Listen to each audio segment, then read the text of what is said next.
Curas mentais em tempos modernos. O que é que cura? Onde se localiza o poder curador e de que modo ele pode ser posto em prática? Essas perguntas vitais interessam profundamente a todos nós, e a todas as respostas é sempre a mesma.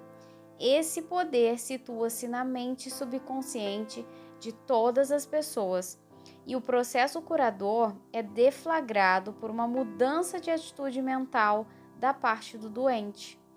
Nenhum praticante de ciência mental ou religiosa, psicólogo, psiquiatra ou médico jamais curou alguém. Diz um velho ditado: o médico trata e Deus cura a ferida.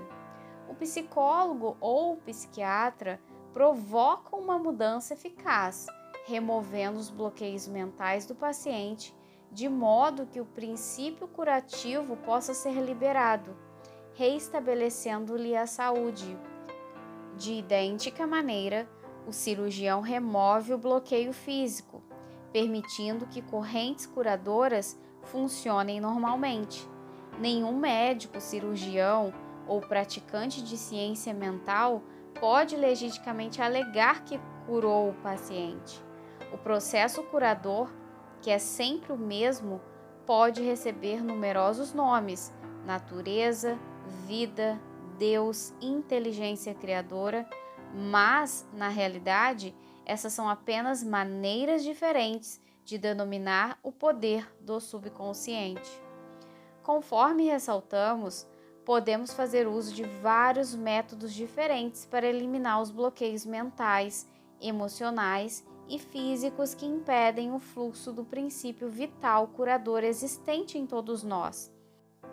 Esse princípio, residente na mente subconsciente, se dirigido de forma correta pela própria pessoa ou por outrem, pode curar e curará mente e corpo de todas as doenças.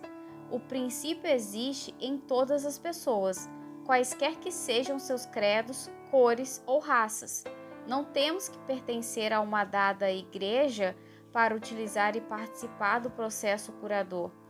O subconsciente cicatriza a queimadura ou o corte em nossa mão, mesmo que sejamos ateus ou agnósticos. A cura mental moderna baseia-se na verdade irrefutável de que a inteligência infinita e o poder da mente subconsciente reagem segundo a fé do indivíduo. Praticantes da ciência mental ou pastores seguem a injunção bíblica, isto é, entram em seu reservado e fecham a porta, o que significa que silenciam a mente, relaxam, soltam-se e pensam na presença curadora infinitas neles residente.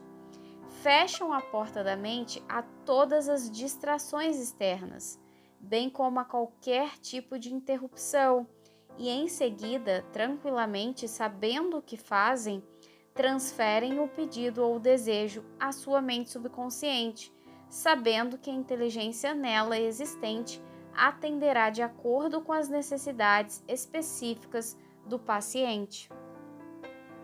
A coisa mais maravilhosa a saber é o seguinte: imagine o fim desejado e lhe sinta a realidade. Em seguida, o princípio vital infinito responderá à sua decisão e pedido conscientes. Esse, aliás, é o sentido do texto. Acredita que recebestes e receberás. E é isso que faz o cientista mental moderno quando pratica a terapia da prece. Um único processo de cura. Um único e universal processo curativo opera por meio de tudo que tem vida. Esse princípio de vida opera nos reinos animal, vegetal e mineral, sob a forma de instinto e lei da vida. Uma vez que seres humanos têm consciência dele, podemos dirigi-lo conscientemente para nos beneficiarmos de um incontável número de maneiras. São muitos e diferentes os enfoques, técnicas e métodos de uso do poder universal, mas só há um único processo de cura, que é a fé, ou seja, segundo a tua fé, assim será feito a ti. A lei da crença. Todas as religiões do mundo representam formas de crenças, que são explicadas de muitas maneiras. A lei da vida é a crença. O que é que acreditamos sobre nós mesmos, a vida, o universo? A ti se faz aquilo em que acreditas. A crença é um pensamento na nossa mente que faz com que o poder do subconsciente seja distribuído em todos os aspectos de nossa vida, de acordo com nossos hábitos mentais. Temos que compreender que quando a Bíblia fala em crença, não se refere à nossa crença em algum ritual, cerimônia, forma, instituição ou fórmula. Fala sobre a crença em si. A crença de nossa mente é simplesmente um pensamento em nossa mente. Se podes, tudo é possível ao que crê. Marcos 9:23. É tolice acreditar em algo que nos machuque ou prejudique. Lembre-se, não é a coisa em que você acredita que o machuca ou prejudica, mas a crença ou pensamento na mente que produz o resultado. Todas as suas experiências, todos os seus atos e todos os eventos e circunstâncias de sua vida são apenas reflexos e reações ao seu próprio pensamento. A terapia da prece é a ação combinada, cientificamente dirigida das mentes consciente e subconsciente. A terapia da mente é a ação sincronizada, harmoniosa e inteligente dos níveis consciente e subconsciente da mente, especificamente dirigida para um objetivo definido. Na prece científica ou na terapia da prece, temos que saber o que fazemos e por que fazemos. Temos que confiar na lei da cura. A terapia da prece é, às vezes, denominada de tratamento mental, quando não de prece científica. Na terapia da prece, escolhemos conscientemente uma ideia, quadro mental ou plano que desejamos vivenciar. Sabemos de nossa capacidade de transmitir a ideia ou imagem mental ao subconsciente, ao vivenciar a realidade do estado presumido. Permanecendo constante na atitude mental, a prece será atendida. A terapia da prece é uma ação mental com vistas a um objetivo definido, específico. Vamos supor que resolvemos remediar alguma dificuldade com a terapia da prece. Sabemos que nosso problema ou doença, qualquer que possa ser, deve ter sido causado por pensamentos negativos carregados de medo, alojados na mente subconsciente. Sabemos que se conseguirmos expurgar da mente esses pensamentos, obteremos a cura. Em vista disso, recorremos ao poder curativo existente no subconsciente. Lembramos a nós mesmos do poder e inteligência infinitos e da capacidade do subconsciente de corrigir todos os estados anormais. Pensando longamente nessas verdades, o medo começa a se dissolver. A recordação dessas verdades combate e, finalmente, derrota as crenças errôneas. Damos graças pela cura que sabemos que virá. Em seguida, afastamos da mente o problema, até nos sentirmos orientados, após um intervalo, a voltar a orar. Enquanto oramos, recusamo-nos a conceder qualquer poder às condições negativas ou admitir por um segundo ao menos que a cura não ocorrerá. Essa atitude da mente gera a união harmoniosa das mentes consciente e subconsciente, que libera o poder curativo. A cura pela fé, o que significa e como funciona a fé incondicional. O que se conhece em geral como cura pela fé não é mencionado na Bíblia, que significa conhecimento da interação das mentes consciente e subconsciente. Aquele que cura pela fé é um indivíduo que assim procede sem nenhuma compreensão científica autêntica dos poderes e das forças envolvidas. ele pode alegar possuir um dom especial de cura e, simultaneamente, a crença absoluta do doente nele ou em seus poderes pode trazer resultados. Em diversas partes do mundo, curandeiros tratam seus pacientes com danças, encantamentos e invocação de espíritos. Uma pessoa pode ser curada ao tocar as relíquias de um santo, usar trajes rituais especiais, acender incenso ou velas ou beber uma mistura de ervas. Tudo aquilo que a leva a acreditar sinceramente no método ou processo tornará mais provável a cura. Qualquer método que leve o indivíduo a passar do medo e da preocupação para a fé e a esperança produzirá cura. Muitos alegam que, uma vez que suas teorias individuais produzem resultados, elas devem, por conseguinte, ser corretas e verdadeiras. Conforme demonstramos, essa alegação não se sustenta. Para mostrar como a fé absoluta funciona, recordemos o que dissemos sobre o médico suíço Franz Anton Mesmer. Em 1776, ele declarou ter conseguido numerosas curas tocando com ímãs o corpo de pacientes. Mais tarde, jogou fora os ímãs e simplesmente aplicou passes com as mãos a curta distância do doente.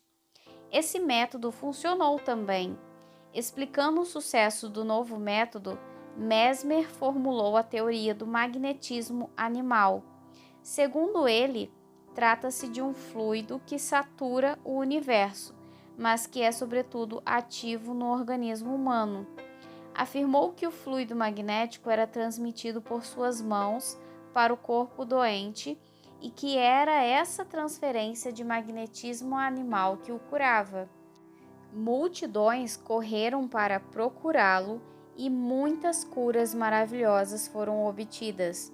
Quando Mesmer mudou-se para Paris, o governo nomeou uma comissão para investigar suas curas. Seus membros incluíam médicos ilustres e membros da Academia de Ciências, da qual Benjamin Franklin era um dos titulares. Após rigorosa pesquisa, a comissão reconheceu que Mesmer conseguira curas confirmadas, mas sustentou não haver prova da validade da teoria do fluido magnético e sugeriu que os efeitos deviam-se à imaginação dos pacientes. Pouco depois disso, Mesmer foi exilado. Faleceu em 1815. Pouco depois dessa data, o Dr. James Braid, de Manchester, Inglaterra, resolveu provar que o fluido magnético nada tinha a ver com as curas do Dr. Mesmer.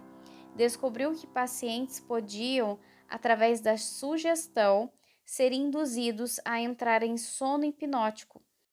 Enquanto estavam em transe, ele conseguiu produzir muitos dos fenômenos notáveis que Mesmer atribuíra ao magnetismo animal. É evidente que todas as curas foram, sem a menor dúvida, causadas pela imaginação ativa do paciente, juntamente com uma sugestão poderosa de saúde transmitida à mente subconsciente. Não é injusto denominar esse estado de fé cega, porque nem os pacientes nem os praticantes compreendiam como as curas aconteciam. Fé subjetiva e o que isso significa. A mente subjetiva ou subconsciente do indivíduo é tão suscetível ao controle da mente consciente ou objetiva quanto a sugestão de outra pessoa. Segue-se que qualquer que seja a nossa crença objetiva, se nós internalizamos a fé, ativa ou passivamente, a mente subconsciente será controlada pela sugestão e nosso desejo se tornará realidade. A fé necessária nas curas mentais é de natureza puramente subjetiva, e a maneira de conseguir isso é por fim a oposição ativa da mente objetiva ou consciente. Para que ocorra a verdadeira cura do corpo, Evidentemente, será muito melhor que as mentes consciente e subconsciente estejam em um estado de aceitação completa da fé. Essa condição, porém, nem sempre é essencial. Podemos entrar em estado de passividade e receptividade, relaxando mente e corpo e mergulhando em estado de sono. Nesse estado de modorra, o estado de passividade em que nos encontramos nos torna receptivos a gravações na mente subjetiva. Certa vez uma pessoa me perguntou: como foi que fiquei curado com o pastor fulano de tal? Quando ele me disse que não há essa tal de doença e que a matéria não existe, não acreditei em uma única palavra do que ele disse. Achei que ele estava insultando minha inteligência. Ainda assim, fui curado. Como isso pode acontecer? A explicação é simples. Ele foi acalmado com palavras tranquilizadoras, instruído a entrar em um estado de absoluta passividade e a nada dizer nem pensar por algum tempo. O pastor tornou-se também passivo.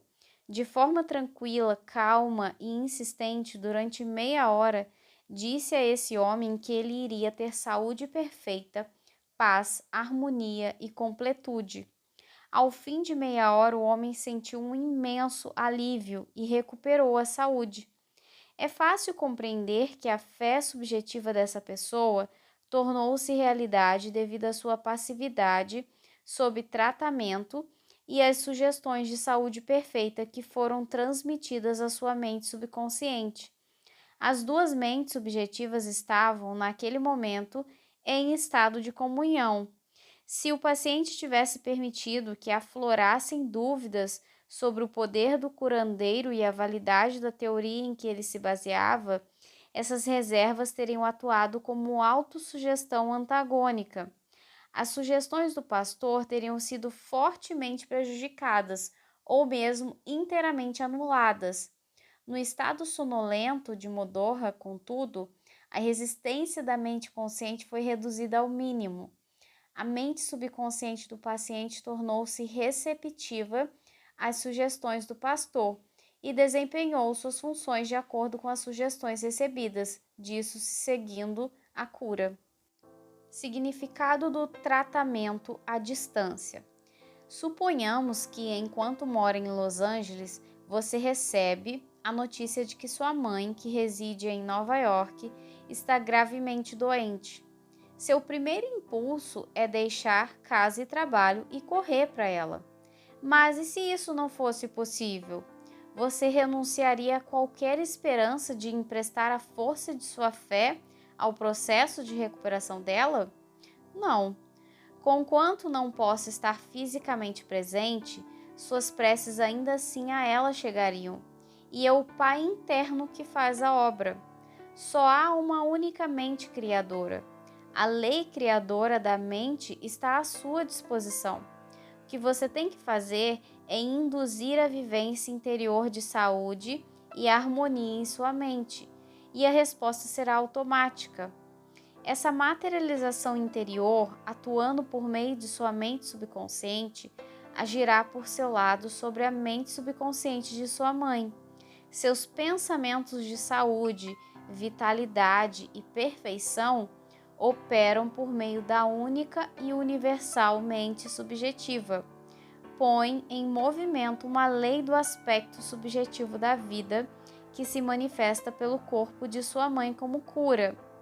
No princípio da mente não há nem tempo nem espaço.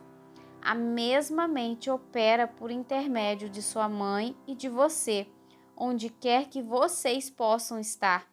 Na realidade, não há tratamento à distância em comparação com o tratamento presente. Você não tenta enviar pensamentos ou manter um pensamento. O tratamento que você faz é um movimento consciente do pensamento. Tornando-se consciente dos aspectos de saúde, bem-estar e relaxamento, esses aspectos ressurgirão na vivência de sua mãe. Os resultados se seguirão automaticamente. Vejamos um exemplo concreto do que é erroneamente chamado de tratamento à distância. Uma mulher em Los Angeles soube que a mãe, residente em Nova York, estava com trombose coronária. Como não podia correr para seu lado, orou da seguinte maneira: a presença curadora está exatamente onde minha mãe está. Seu estado físico é apenas um reflexo de sua vida mental, como sombras projetadas numa tela. Sei que para mudar as imagens na tela tenho que mudar o que elas refletem. Neste momento, projeto em minha própria mente a imagem de completude, harmonia e perfeita saúde da minha mãe. A presença curativa infinita que criou o corpo e todos os órgãos de minha mãe está neste momento saturando cada átomo de meu ser, e um rio de paz flui por todas as células de seu corpo. Os médicos estão sendo divinamente orientados e dirigidos, e quem quer que nela toque está sendo guiado para fazer o que é certo. Sei que a doença não tem uma realidade final. Se tivesse, ninguém poderia ser curado. Neste momento, eu me torno uno com o princípio infinito do amor e da vida. E sei e ordeno que harmonia, saúde e paz estejam sendo agora manifestadas no corpo da minha mãe. Ela orou desta maneira várias vezes por dia. Após alguns dias, a mãe teve uma recuperação notável. O cardiologista ficou espantado e cumprimentou-a por sua grande fé no poder de Deus. A conclusão que se formou na mente da filha e que foi aceita como fé perfeita pôs em movimento a energia criativa existente na mente subconsciente universal, que se manifestou no corpo da mãe como saúde e harmonia perfeitas. O que a filha sentiu como verdade sobre a mãe foi na mesma ocasião manifestado na vivência desta última, liberando a ação cinética da mente subconsciente. Uma amiga psicóloga disse-me que uma biópsia revelara a presença de células cancerosas em um de seus órgãos vitais. O oncologista recomendou-lhe um doloroso e perigoso tratamento. Todas as noites antes de recolher-se, ela afirmava tranquilamente: todas as células, tecidos, nervos e órgãos de meu corpo estão sendo neste momento tornados sadios, puros e perfeitos. Saúde e harmonia estão sendo reestabelecidos em meu corpo. Em um mês, ela teve uma cura completa. Exames subsequentes revelaram que não havia mais células cancerosas no corpo. Fiquei impressionado com essa história, mas também curioso. Perguntei-lhe por que repetia as afirmações antes de ir dormir. Respondeu ela: uma vez seja posta em movimento em certa direção, a ação cinética da mente subconsciente continua durante o sono. Esse é o motivo da importância fundamental de dar à mente subconsciente alguma coisa benéfica em que trabalhar quando caímos na sonolência que precede o sono. A resposta dela foi muito sábia. Notem também que, ao pensar em harmonia e perfeita saúde, ela nunca se referia pelo nome à sua doença. É altamente recomendável que deixe de falar em suas doenças ou lhes dar um nome, especialmente nas horas que precedem o sono. A única seiva de onde elas retiram vida é a atenção e o medo que elas despertam em você. Tal como a psicóloga mencionada, torne-se um cirurgião mental. Dessa maneira, seus problemas serão extirpados da mesma forma que ramos mortos são cortados de uma árvore. Por outro lado, se você vive falando em suas dores e sintomas, conversando sobre eles, acaba lhes concedendo poder. Você inibe a ação cinética que libera o poder curativo e a energia da mente subconsciente. Além disso, de acordo com a lei de sua própria mente, o que você imagina tende a assumir forma, como a coisa em que eu mais temia. Sature a mente com as grandes verdades da vida e caminhe para a frente, iluminado pela luz do amor. Atitudes que promovem a saúde. 1. Descubra o que o cura. Compreenda que instruções corretas dadas à mente subconsciente curarão sua mente e seu corpo. 2. Formule um plano definido para passar ao subconsciente seus pedidos ou desejos. 3. Imagine o fim desejado e sinta-lhe a realidade. Persista e obterá resultados. 4. Chegue a uma conclusão sobre o que é crença. Saiba que crença é um pensamento em sua mente e que aquilo que você pensa, você cria. 5. É tolice acreditar em doença ou em qualquer coisa que o machuque ou prejudique. Acredite em saúde perfeita, prosperidade, paz, riqueza e orientação divina. 6. Os pensamentos nobres e grandiosos que você habitualmente alimenta transformam-se em grandes atos. 7. Aplique em sua vida o poder da terapia da prece. Escolha um plano, ideia ou quadro mental. Una-se mental e emocionalmente a essa ideia. Permanecendo constante na atitude mental, a prece será atendida. 8. Lembre-se sempre, se quer ter o poder de curar, pode tê-lo por meio da fé, o que implica saber como funcionam as mentes consciente e subconsciente. A fé vem com a compreensão. 9. Fé absoluta significa que o indivíduo pode obter resultados de cura sem nenhum conhecimento dos poderes e forças em jogo. E 10. Aprenda a orar pelas pessoas amadas que possam estar doentes. Aquiete a mente. Seus pensamentos de saúde, vitalidade e perfeição, operando através da mente subjetiva universal, serão sentidos e se tornarão manifestos na mente das pessoas que ama.